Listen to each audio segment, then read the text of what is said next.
Vamos a orar un momentito en esta tarde a nuestro Dios para recibir la palabra, lo que el Señor tenga preparado para cada uno de nosotros, que podamos estar atentos y con una buena actitud para que la palabra que el Señor nos va a traer esta tarde a nuestras vidas, pues sea de bendición y podamos recibirla y, por supuesto, siempre ponerla en práctica, ¿no? Que de eso se trata. Te damos muchas gracias, Señor, por este privilegio, esta gran oportunidad que nos estás brindando en esta tarde de poder congregarnos una vez más, de poder llegar a muchos hogares, a muchas vidas que también están en este momento pendientes en sus hogares, en sus sitios donde viven, de recibir la palabra. Señor, háblanos en esta tarde y que podamos recibirla con gozo, con alegría, y que estemos también dispuestos a llevarla a la práctica todos los días de nuestra vida. Ponemos este tiempo en tus manos, en el bendito nombre de Jesús. Amén y amén. Quiero llevarles a la carta de Santiago.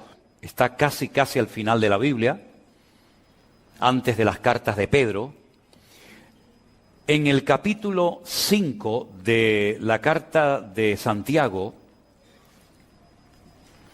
yo voy a arrancar la lectura en esta tarde a partir del versículo número 13.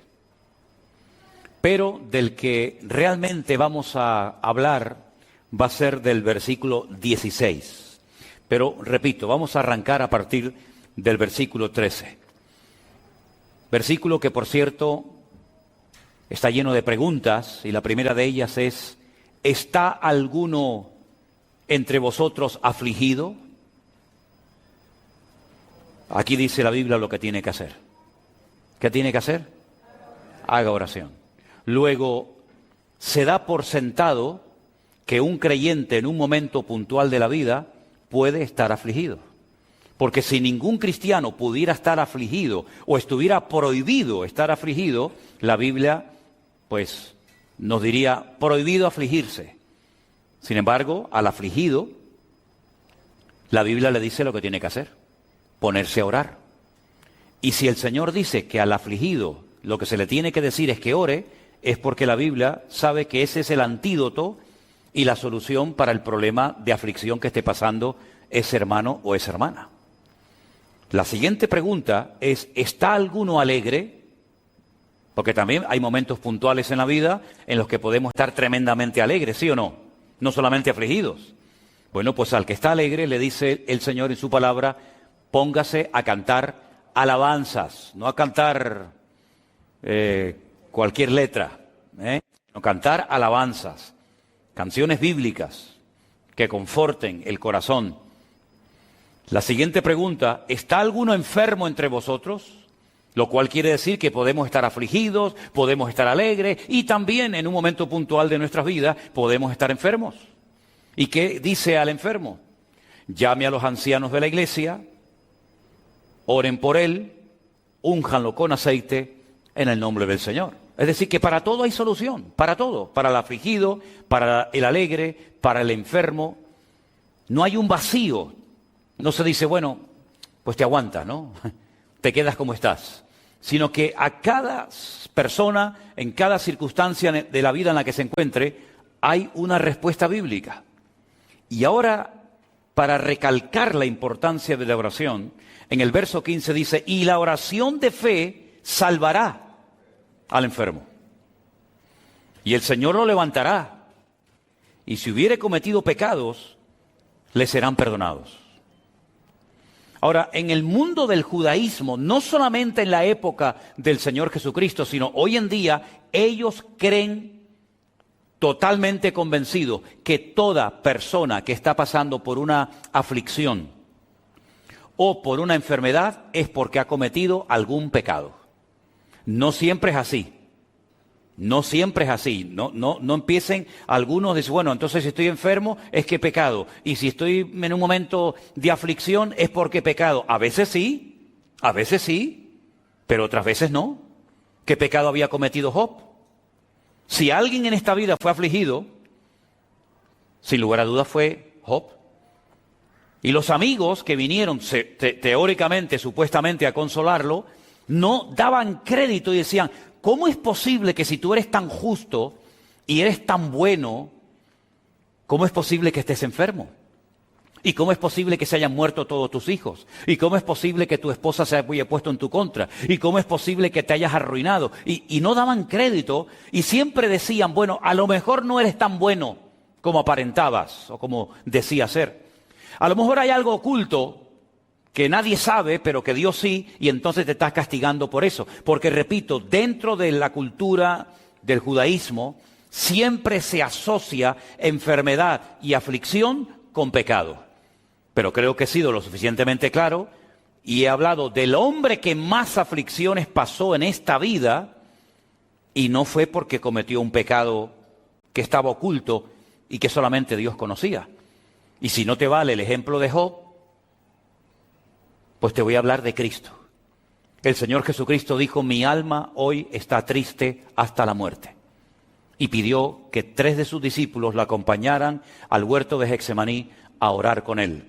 ¿Vas a caer en la tentación de creer que Jesús estaba esa noche triste porque había cometido un pecado? Cuando dice la Biblia que él nunca pecó, jamás pecó el Señor, pero sin embargo pasó por aflicciones, como dice la carta a los Hebreos, y aunque era hijo, aunque era el Hijo de Dios, por lo que padeció, aprendió obediencia. Por lo tanto, no siempre cualquier aflicción que un creyente pueda estar pasando o una enfermedad es sinónimo de que está en pecado, en desorden, y entonces esa es la consecuencia directa de su pecado o de su desorden. No siempre. Pero claro, Santiago es un judío. Santiago, quieras que no, le pesa, digamos, la cultura, le pesa el sentir de la gente. Fíjate hasta qué punto los judíos asociaban el pecado con la enfermedad, o la enfermedad con el pecado, que una vez el Señor Jesucristo, dice la Biblia, que estaba en una casa abarrotada de gente, la gente no podía entrar a causa de la multitud, pero fuera había un enfermo, ¿se acuerdan? Dice la Biblia que 4 de sus amigos suben al techo, lo abren y bajan, ¿no? Descienden al paralítico. ¿Y qué es lo primero que le dijo el Señor? Pues lo que esperaba la gente. Si este está paralítico es porque ha tenido que cometer un pecado terrible. Entonces el Señor, ¿qué es lo primero que hace para que se queden tranquilos?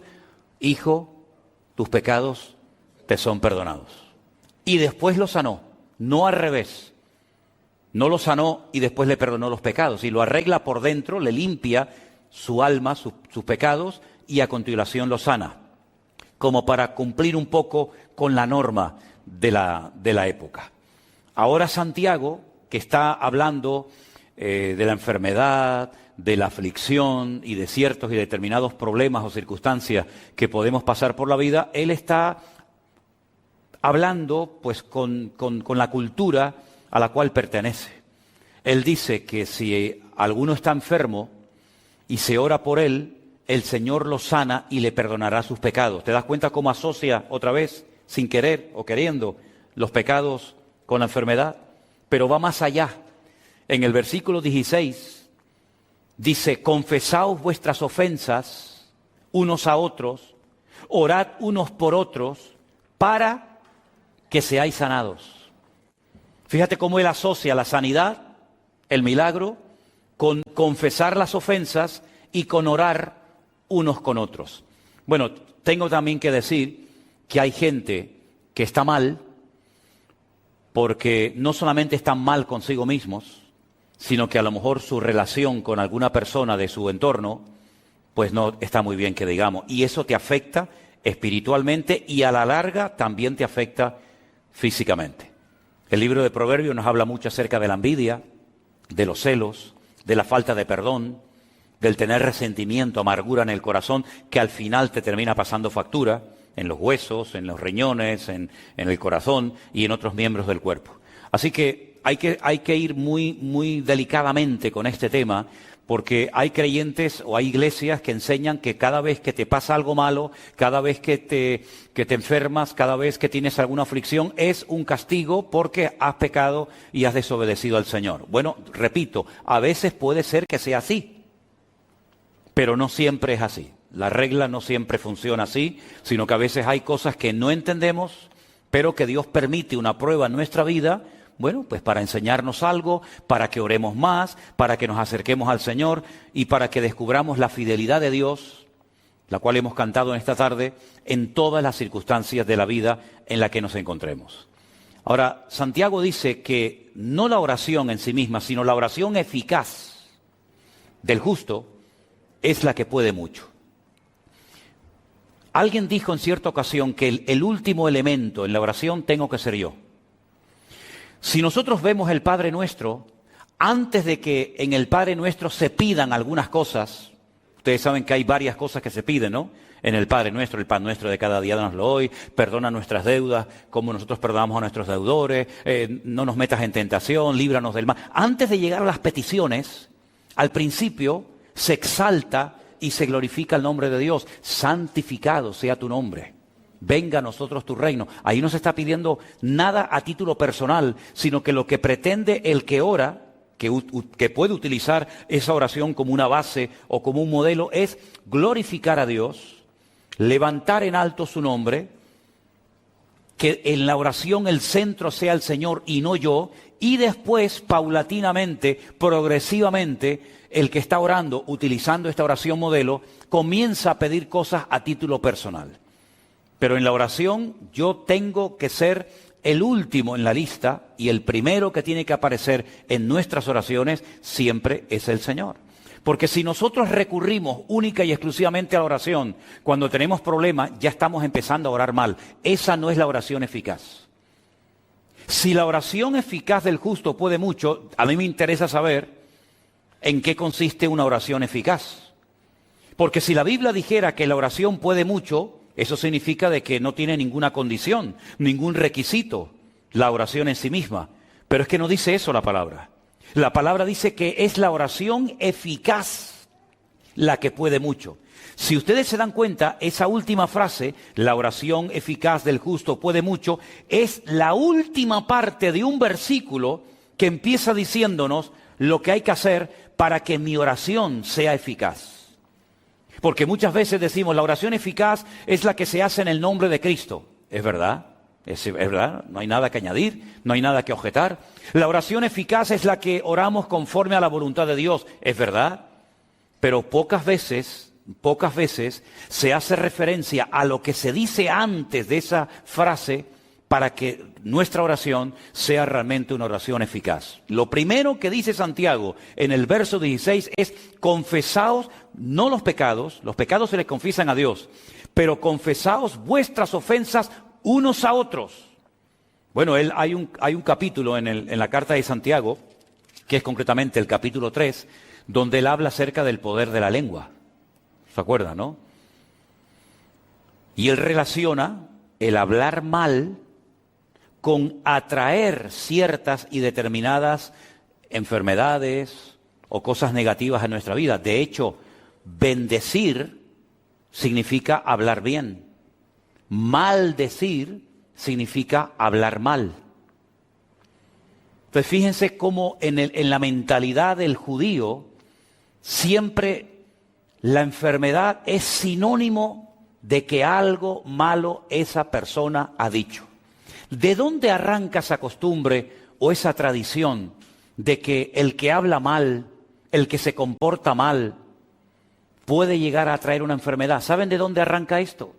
No de los tiempos de Adán y Eva, no.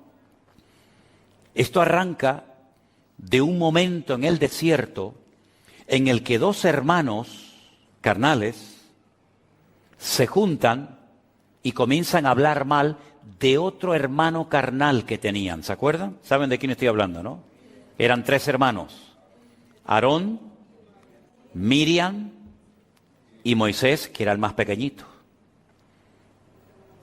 Ellos sabían que el Señor estaba con Moisés y que lo había llamado y que lo había escogido y que era el instrumento que el Señor estaba utilizando para llevarlos de la esclavitud a través del desierto, y el objetivo final era la tierra prometida. Pero en el desierto, estos dos hermanos comienzan a hablar mal de su hermano. Y dice la Biblia que Miriam quedó leprosa. Y todo el pueblo se detuvo en el desierto. No podían avanzar porque no iban a dejar abandonada en el desierto a Miriam. Se podía morir de sed, se podía morir de calor. Y no es cuestión de abandonar a una persona porque se ha comportado malamente. Entonces, la Biblia dice que Moisés iba a orar por su hermana, pero tenía que ser expulsada, excluida de la comunión del pueblo durante una semana. Y durante esa semana, el pueblo, dice la Biblia, que no avanzó en dirección a la tierra prometida. Primera lección que vemos aquí, el hablar mal en esa ocasión contrajo la lepra. Por eso los judíos, cuando hablan de las enfermedades, y hay miles de enfermedades, dicen que las personas que tienen problemas de la piel, todas las enfermedades de la piel tienen que ver con la mala forma de hablar. La crítica, el chisme. Ahora todo el mundo se está mirando la piel, ¿no? A ver si tiene algún granito, algún lunar, y dice, uy, es que ayer dije no sé qué cosa, y este lunar cada vez está más grande. Bueno, repito, no siempre las cosas son así. Hay excepciones, ¿verdad? Pero todo arranca de ahí.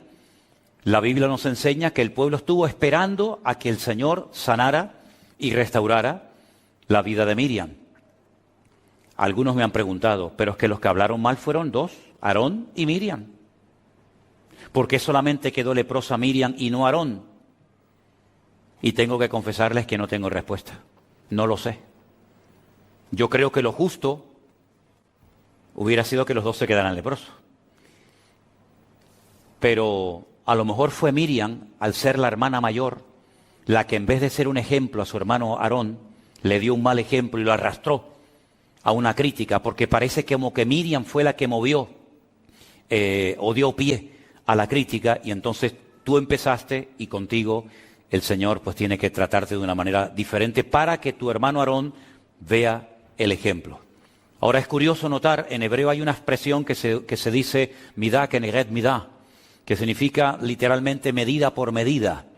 Una de las cosas que se enseña y se dice constantemente en el pueblo de Israel es esta expresión, medida por medida, midá keneged midá.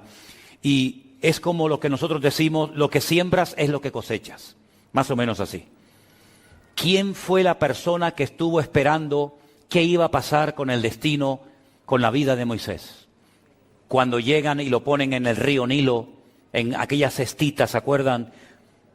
Pues bueno, en principio la idea era que se salvara, pero podía morir en cualquier momento. ¿Quién estuvo esperando allí tranquilamente, viendo, observando lo que le pasaría a su hermanito? ¿Quién estuvo viendo allí? Miriam. Estuvo esperando y no se fue hasta que la hija del faraón llegó y dice, ¡ay, qué niño tan hermoso! Dice, qué niño hermoso, cogió y se lo llevó y lo adoptó como si fuera un hijo suyo.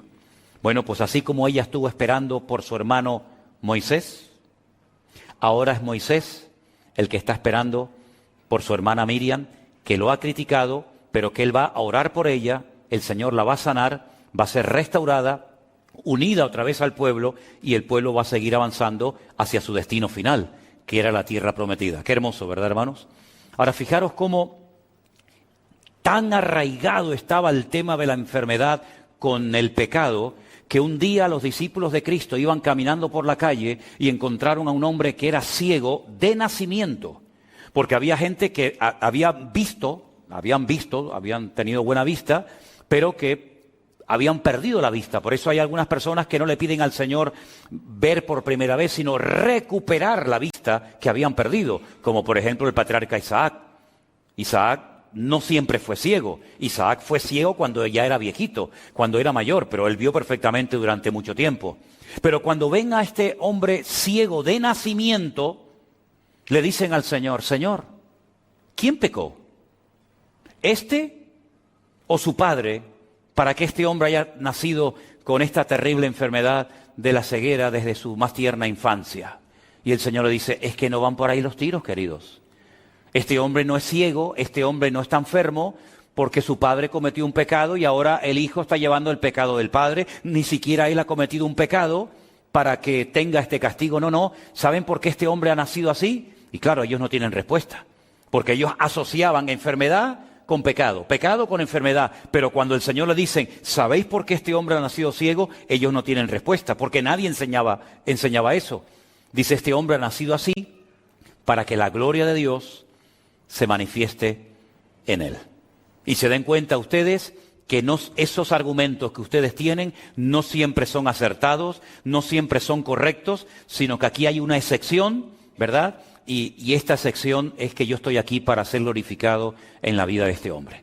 Pero Santiago, como es judío, él dice, para que una oración sea eficaz, lo primero que tiene que haber es que se arreglen las relaciones interpersonales entre los hermanos. Es decir, que se confiesen las ofensas, que se arreglen los hermanos, y entonces una vez que ya se han confesado, que ya se han puesto en orden otra vez, orar el uno por el otro, y entonces viene la sanidad. Fíjate qué curioso cómo a veces en nuestra vida, sin darnos cuenta, la cultura, la educación que hemos recibido, el trasfondo religioso del que venimos, el país del que venimos, etcétera, etcétera, cómo en un momento determinado en nuestra forma de orar, en nuestra forma de predicar, en nuestra forma de vivir la vida, puede en un momento determinado ejercer una influencia tan grande que Santiago dice, sí, la oración eficaz del justo puede mucho, pero un momento, primero hay que pedir perdón, luego hay que orar. Tenemos que llevarnos bien entre nosotros y luego la oración es eficaz, pero antes no. Bueno, yo creo, sinceramente, con todo mi corazón, que la oración, por supuesto, es el antídoto y la respuesta divina, la respuesta celestial para muchos males de la vida, pero creo que también, y pocas veces, o yo personalmente nunca he escuchado a nadie, que diga que la oración es una escuela. La oración es una escuela y quiero explicarme. ¿Por qué oramos nosotros? ¿Por qué oramos? Porque cuando generalmente oramos por algo, es porque ese algo, por nosotros mismos, no lo podemos conseguir, ¿sí o no? Si yo, por ejemplo, tuviera que pintar la pared de la iglesia, y yo puedo por mí mismo pintar la pared de la iglesia, pues yo vengo, cojo el rodillo y pinto. Si yo puedo salir a la calle y hacer cualquier cosa por mí mismo, instintivamente lo vamos a hacer. Pero la oración me enseña a depender de Dios. Porque hay cosas, como cristiano, por mucho conocimiento bíblico que usted pueda tener, por muchos años que lleve en la iglesia, por mucho tiempo que lleves en el ministerio predicando la palabra, hay un momento en el que tú dices, yo me siento incapaz, totalmente impotente de solucionar este problema. Por ejemplo, hace poco prediqué de Jairo. ¿Se acuerdan de Jairo, el principal de la sinagoga de Jericó? Ese hombre sabía la Biblia de memoria. Era un rabino, era una persona con influencia, una persona que daba consejos a casadas, a solteros, a viudos, a matrimonios. Pero hay un momento en el que él tiene un problema familiar que su religión, su conocimiento, su experiencia en la vida no le ayudan. ¿Y a quién tiene que ir? A buscar ayuda al maestro. Si él pudiera en ese momento haber solucionado el problema con la niña que estaba enferma, que después sabemos que murió, nunca hubiera recurrido al Señor. Pero la enfermedad de su hija, posteriormente la muerte de su hija, lo impulsa a buscar al Señor. Y ahí hay una lección muy importante. Nosotros dependemos en la vida para todo de nuestro Señor Jesucristo. El único que no necesita de nada ni de nadie es nuestro Dios. Pero nosotros muchas veces a lo largo de nuestra vida vamos a tener que orar, no solamente para dar gracias, sino para pedir misericordia, para pedir sanidad, para pedir sabiduría y tantas cosas que no vamos a poder obtener por nosotros mismos. Esa es la primera lección de la escuela del taller de la oración, la dependencia que tenemos del Señor. Segunda lección, ¿por qué oramos? Porque sabemos que Dios nos oye, ¿sí o no? Si nosotros supiéramos que Dios no nos va a oír, seguramente no oraríamos, ¿sí o no? ¿Sí o no? Pero dice la Biblia, esta es la confianza que tenemos en Él, que si pedimos alguna cosa conforme a su voluntad, sabemos que Él nos oye. Y si sabemos que Él nos oye, tenemos las peticiones que le hayamos hecho. Segunda lección, nuestro Dios nos oye porque no es un Dios sordo. Esto que para nosotros es normal, orar por la comida, orar por un hijo que se va a la escuela, orar por un principio de un culto, orar por cualquier actividad, esto ya lo hemos aprendido y lo tenemos tan interiorizado que para nosotros no es ningún problema saber que cuando oramos al Señor, el Señor está oyendo nuestra oración. Tercera lección que enseña la oración, que Dios no solamente me oye, sino que Dios responde. Y hay muchas pruebas y testimonios, yo creo que aquí entre nosotros y los hermanos que nos están viendo esta noche en sus hogares, que nuestro Dios no solamente nos oye, sino que nuestro Dios nos responde. ¿Hay alguien aquí que en algún momento de su vida pidió al Señor algo y el Señor se lo concedió? Entonces es algo que no hace falta enfatizar demasiado, porque todos sabemos perfectamente que Dios no solamente oye, sino que Dios también responde a nuestras oraciones. Entonces, todo esto que les acabo de decir, el confesar los pecados, el no tener nada con ningún hermano o hermana, el orar los unos por los otros, todo esto son los ingredientes que me permiten a mí después ir a orar y saber que esa oración, Dios la oye, Dios la responde, y es una oración eficaz, es una oración efectiva. No es una oración que es una pérdida de tiempo, sino es una oración que obtiene los resultados por los cuales se hizo tal oración. ¿Se dan cuenta? El Señor Jesucristo, cuando está en el cementerio donde está enterrado Lázaro, ¿qué dijo? Padre, gracias te doy porque sé que siempre me oyes. Nunca dudemos de que nuestra oración, cuando se la elevamos a nuestro Dios, Dios siempre nos va a oír, y si es su voluntad y el tiempo adecuado, el Señor responderá a nuestra oración. Pero creo que también a veces es bueno que nos examinemos a nosotros mismos. Además es bíblico, ¿sí o no? Cuando celebramos la Santa Cena solemos leer esos versículos de 1 de Corintios que dice: probaos a vosotros mismos para que no seáis juzgados. Examinaos a vosotros mismos. Y en ese contexto de probarnos, en ese contexto de examinarnos a nosotros mismos, Pablo por ahí mete la idea y dice: porque por haber tomado indignamente el cuerpo y la sangre del Señor, muchos duermen, muchos hay débiles entre vosotros y hay muchos enfermos. ¿Te das cuenta cómo una vez más Pablo demuestra bíblicamente que hay, no siempre, pero hay momentos y circunstancias en la vida en la que algo que nos puede estar pasando es consecuencia de algo que estamos haciendo o diciendo mal? Porque, repito, bendecir es hablar bien y maldecir es hablar mal. Por eso Santiago dice, la boca es como una fuente. Y una fuente, no existe en el mundo una fuente que echa agua dulce y al mismo tiempo agua salada. O echa agua dulce o echa agua salada, pero las dos cosas no puede ser. Y Santiago dice que a veces en nuestras lenguas, en nuestro vocabulario, en nuestra forma de hablar, salen palabras adecuadas y salen palabras inadecuadas o incorrectas. Y eso es lo que muchas veces paraliza, permítame la expresión, congela la oración. ¿Por qué? Porque no se están dando los ingredientes adecuados para que esa oración sea respondida por nuestro Dios. También es verdad, y hay que decirlo, lo podemos ver perfectamente en la carta, en el libro de Daniel, que hay momentos en la que la oración entramos en un nivel de guerra, de batalla espiritual. Daniel oraba y ayunaba durante 21 días, no recibía ningún tipo de respuesta, hasta que un ángel le viene y le dice: es que he estado peleando contra el príncipe de Persia. Tu oración fue oída desde el primer día que te dispusiste a orar, tu oración subió a la presencia de Dios. Pero una cosa es que suba la oración y otra cosa es que baje la respuesta, son dos cosas diferentes. Y aquí de lo que se trata no solamente que Dios me oiga y que suba a su presencia mi oración, sino que yo obtenga la respuesta a la oración. Pero hubieron interferencias, hubieron guerras espirituales por el camino y al final, pues con la constancia y con la perseverancia se ha obtenido la respuesta y el favor de Dios.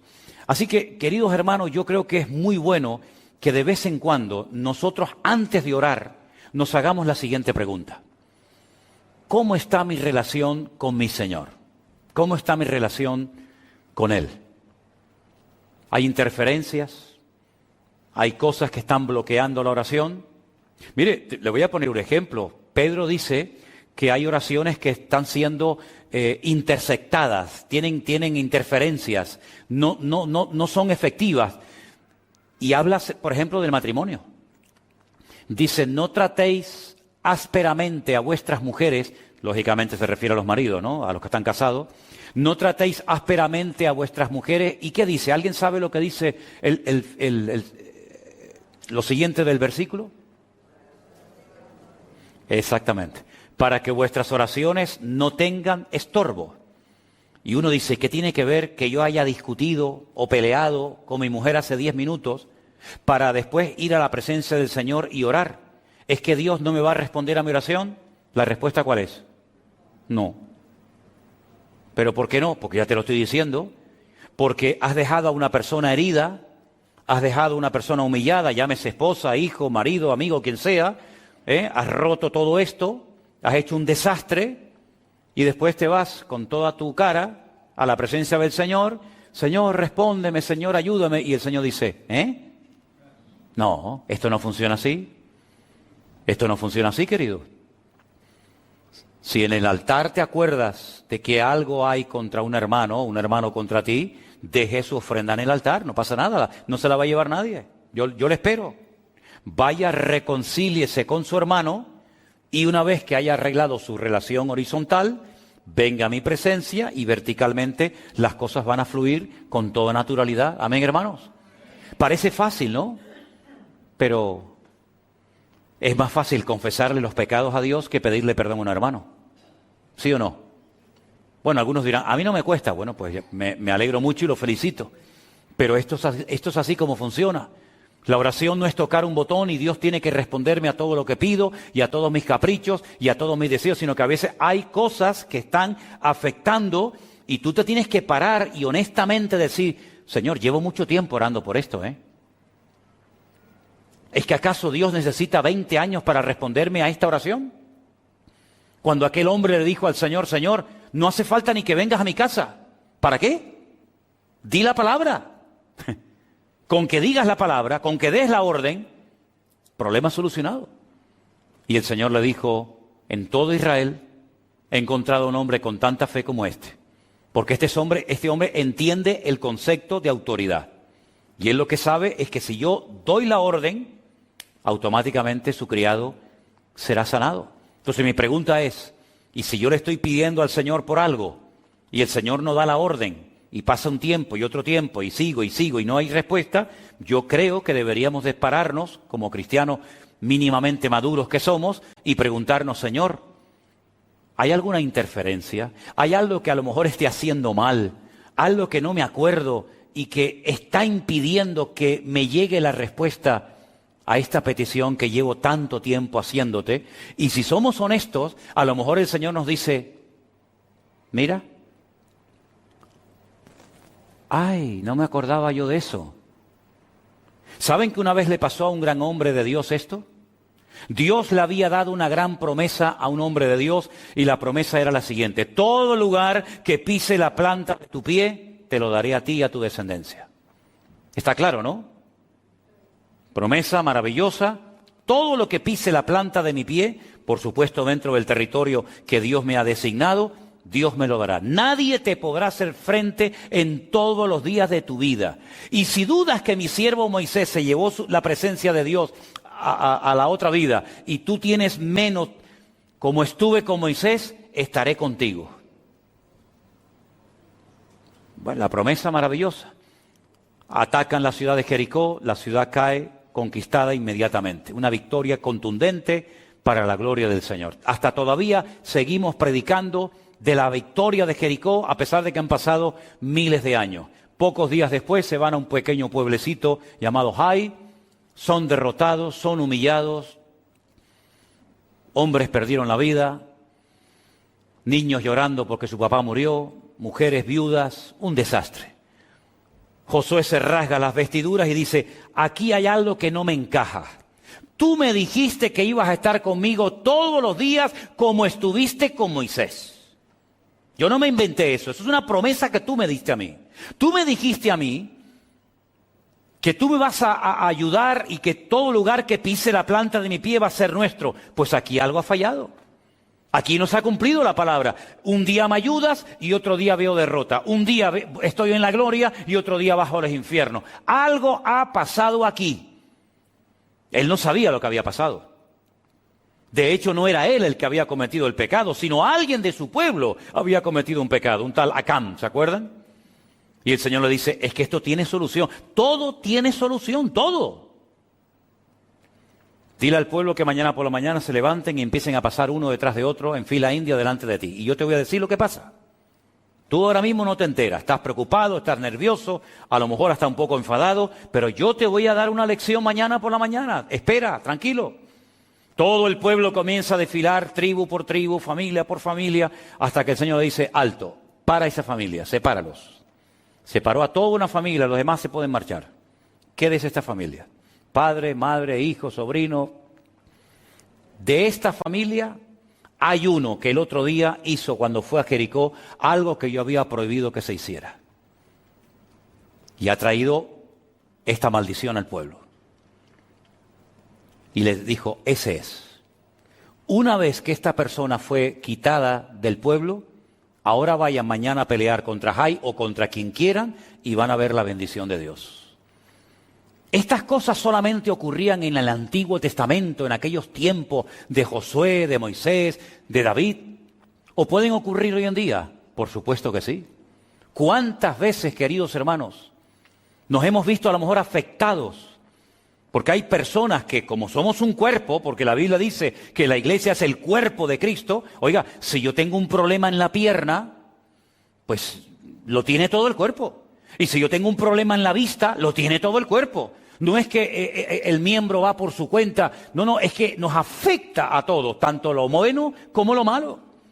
Y el Señor le dio una lección tremenda a Moisés cuando le dijo, saca a tu hermana del pueblo hasta que sea restaurada, hasta que yo la vuelva a sanar. Quiten a Acán del camino, del pueblo. Y cuando ustedes hagan su parte, cuando ustedes cumplan con todos los requisitos, la oración eficaz del justo podrá mucho. Pero no es la oración así en plan genérico la que funciona, sino aquella que antes de armarla, antes de pronunciarla y presentarla delante del Señor, es como un paquete, ¿no? Es como si yo voy a traerte algo y quiero que vaya lo mejor presentado posible. Yo no puedo llevar todo a pedazos. Me llevo mal con este, no hablo con la otra. Hice este mal testimonio, cometí este pecado, pero bueno, igualmente yo le llevo este destrozo al Señor, se lo llevo y le digo, y el Señor dice, no me traigas así no puedes venir a mi presencia. Como aquel hombre que dice que estaba un día en la boda, mal vestido, y le dicen, ese hombre que hace ahí mal vestido, hoy tiene que venir vestido de una forma diferente y viene de una forma indecorosa, saquen a ese hombre de aquí, porque no viene para la ocasión, preparado. Exactamente es igual. Oye, que nos vamos a presentar no a un Señor normal y corriente, nos vamos a presentar ante un Dios santo que demanda orden y obediencia por nuestra parte. Y cuando yo vengo delante de Dios, una cosa es que yo venga con mi vida destrozada, ¿verdad? Y otra cosa es que yo ahora como creyente yo pretenda que venga delante de Dios con mi vida patas arriba, en desorden, en rebeldía, en desobediencia, y encima pretenda que Dios me arregle la vida en 5 minutos. Hermano, mira, te voy a decir algo y sinceramente te lo digo. Esto no funciona así. Esto no funciona así. Claro, al principio, cuando uno empieza en los caminos del Señor, pues, oye, uno hace las cosas por inercia, ¿no? Uno piensa que... Pero después de un tiempo, uno se tiene que parar y decir, Señor, la oración es algo muy serio, ¿eh? La oración es algo muy serio. La oración es conectarme con Dios, hablarle sinceramente a mi Señor, y yo sé positivamente que yo estoy llevando en este momento de mi vida, pues yo qué sé, una doble vida, una doble moral, soy una cosa aquí, otra cosa allá, y eso nos debería de dar temor, respeto, como leíamos el otro día en el libro de los Hechos, que las iglesias eran edificadas, eran fortalecidas en el poder del Espíritu Santo, ¿pero por qué? Porque había paz entre ellos. Y porque dice la Biblia que andaban en el temor de Dios. ¿Se acuerdan? Las iglesias tenían paz, andaban en el temor de Dios y automáticamente el Espíritu Santo se movía. Y el Espíritu Santo hacía maravillas entre ellos, pero ellos estaban haciendo su parte. Cuando las cosas no se hacían correctamente, automáticamente la bendición se detenía, la bendición se paraba, no porque Dios no quisiera bendecir, sino porque no se daban las condiciones para que el Señor obrara sorprendentemente para ese pueblo. Voy a ponerles un ejemplo más. La Biblia dice que Jesús fundía Nazaret, el pueblo donde se había criado. Todo el mundo lo conocía. Y dice literalmente la Biblia, y no pudo hacer milagros en Nazaret. ¿Cómo? No pudo. ¿Qué le pasó? ¿Qué le pasó al Señor ese día? Que no pudo. ¿Podían en Capernaum y no en Nazaret? Cosa más rara. ¿Qué pasaba en Nazaret? Y dice el versículo siguiente, a causa de la incredulidad de ellos. Ahora entiendo. Es decir, que si no hay fe, si hay desconfianza, si hay incredulidad, ¿Dios no puede operar? No es que Dios no pueda operar, es que Dios ha puesto unas condiciones encima de la mesa, hermanos. Y las condiciones que Dios pone son para nuestro beneficio. Y son las condiciones que Él ha puesto para enseñarnos a vivir una vida cristiana ordenada y no una vida cristiana a nuestro aire, donde todo vale y no pasa nada. ¿Cómo que no pasa nada? Claro que pasa, mi querido hermano. Para que vuestras oraciones no tengan estorbo. La oración es algo increíblemente poderoso. Yo creo que es una de las cosas más hermosas que Dios le ha dado al creyente. Sinceramente.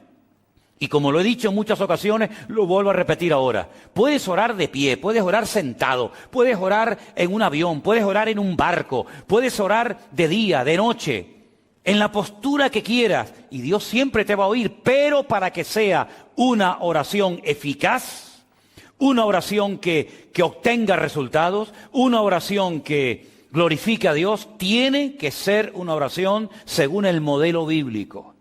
Y yo recomendaría a los que quieren ahondar un poquito más en esto, que lean las oraciones que se hacían en la Biblia. Por ejemplo, hay una oración preciosa que Esdras hace en el libro de Esdras. Léanla, es tremenda.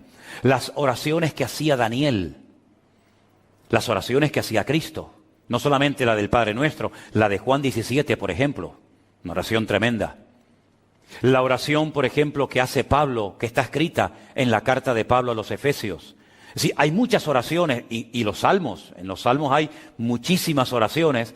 Leyendo todas esas oraciones y viendo cómo esa gente oraba, cómo glorificaban a Dios, cómo preparaban el terreno antes de entrar a la petición, cómo exaltaban y glorificaban el nombre de Dios, sus proezas, sus maravillas, sus milagros. Y al final, casi al final de la oración, presentaban su petición, su dolor, su carga, su emoción, su sentimiento. Uno puede llegar a aprender muchísimo. Así que vamos a dejarnos enseñar e instruir por el Señor, no solamente a través de la palabra, cosa que tenemos clarísimo que hace, sino que, repito, para mí la oración es una escuela. Porque hay oraciones que Dios responde más rápido que otro. ¿Qué ingredientes tiene que tener la oración?